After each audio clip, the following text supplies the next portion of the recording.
عنہ کے دور خلافت میں جہاد کے بعد چند لوگ پکڑے گئے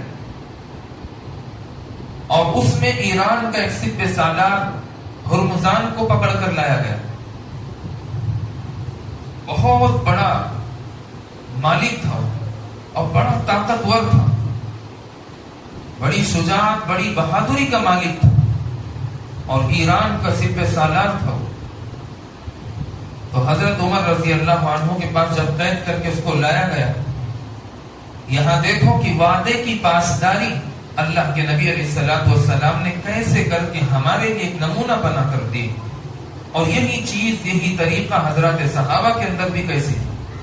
جب ایرانی سپہ سالار کو پکڑ کر لایا گیا ہرمزان کو، اس کے بعد اس کو قتل کرنے کا موقع آیا.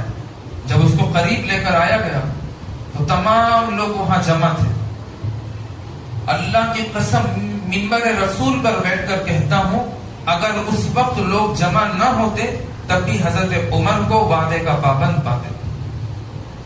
جمع ہو تب بھی، جمع نہ ہو تب بھی، کیونکہ یہ اللہ والے ہوتے ہیں اور اللہ کے نبی علیہ الصلوۃ والسلام کے سچے پکے جانشین ہوتے ہیں. یہ کبھی زندگی میں اپنے وعدے کو نہیں توڑتے.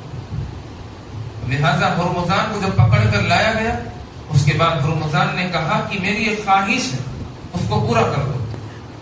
حضرت عمر رضی اللہ عنہ نے فرمایا کہ ٹھیک ہے، اب آگے آخر تیری موت ہے، بتا وہ کیا خواہش ہے تیری کہ تو اس کو پورا کر لے اور میں تجھے قتل کروں اور تو تیری زندگی ختم ہو جائے.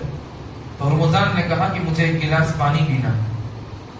حضرت عمر رضی اللہ عنہ نے کہا کہ ٹھیک ہے.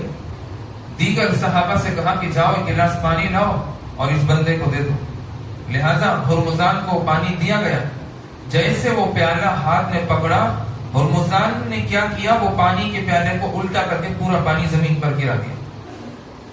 پھر حضرت عمر رضی اللہ عنہ سے بڑے جلال کے ساتھ اور بڑے گھمنڈ کے ساتھ وہ کہنے لگا کہ دیکھو، اگر تم مجھے قتل کرو گے تو اس کا مطلب یہ ہوگا کہ آپ وعدہ خلافی کریں. آپ کا وعدہ یہ تھا، میں نے آپ سے کہا کہ میں ایک گلاس پانی پینا ہے اور آپ نے منگوا دیا. وہ پانی میں تو پیا نہیں ہوں گی، وہ پانی میں تو گرایا ہوں. جب تک میں پانی نہیں پیوں گا آپ کا وعدہ رہے گا، آپ مجھے قتل نہیں کر سکتے. حضرت عمر رضی اللہ عنہ نے کہا کہ ہاں ٹھیک ہے، مجھے راضی ہے، منظور رہنے تو کوئی بات نہیں. لہذا پھر تھوڑی دیر کے بعد ہرمزان نے کہا کہ مجھے کچھ تقاضے کے لیے جانا ہے، مجھے تھوڑی دیر کے لیے چھوڑ دیجیے. لہذا صحابہ سے کہا گیا کہ ٹھیک ہے، ان کو تھوڑی دیر کے لیے مہلت دے دو. ہرمزان گئے اور وہاں جا کر غسل کیا اور غسل کر کے واپس آ کر حضرت عمر رضی اللہ عنہ کے ہاتھ میں ہاتھ رکھ کر کہا کہ مجھے کلمہ پڑھا دو، میں آج سے مسلمان ہوتا ہوں. اشہد ان لا الہ الا اللہ واشہد ان محمدا عبدہ ورسولہ، کہ میں گواہی اس بات کی دیتا ہوں کہ اللہ کے سوا کوئی معبود نہیں اور اللہ کے نبی محمد عربی صلی اللہ علیہ وسلم اللہ کے آخری رسول، آخری نبی.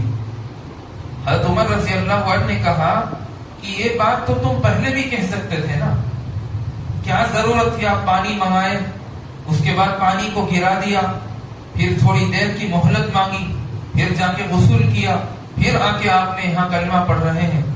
تو ہرمزان کہنے لگے، بہت قیمتی بات انہوں نے کہا کہ ہے امیر المؤمنین، اگر میں اس پانی کو لانے سے پہلے یا پانی کو لانے کے بعد بغیر گرائے بغیر پیے اگر میں ایمان قبول کرتا تو شاید ہے کہ لوگوں کے دلوں میں یہ بات آ جاتی کہ ہرمزان جو ایمان لایا ہے یہ حضرت عمر رضی اللہ عنہ کے جلال کو دیکھ کر اور ان کی تلوار کو دیکھ کر ان کے غصے کو دیکھ کر ایمان قبول کیا.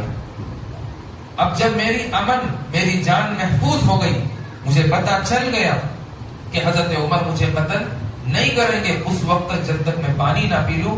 جب مجھے احساس ہو گیا، مجھے فیلنگ ہو گئی اور مجھے معلوم ہو گیا کہ حضرت عمر تو قتل کرنے والے نہیں ہیں، اپنے وعدے کو پورا کرنے والے ہیں، تو لہٰذا اب میری جان امن میں آ گئی، حفاظت میں آ گئی. اب میرا اسلام قبول کرنا کسی کے لیے اعتراض کا سبب نہیں بن سکتا. تو بھائیو، اس لیے جب وعدہ کرو تو وعدے کو پورا کرنے کی کوشش کرو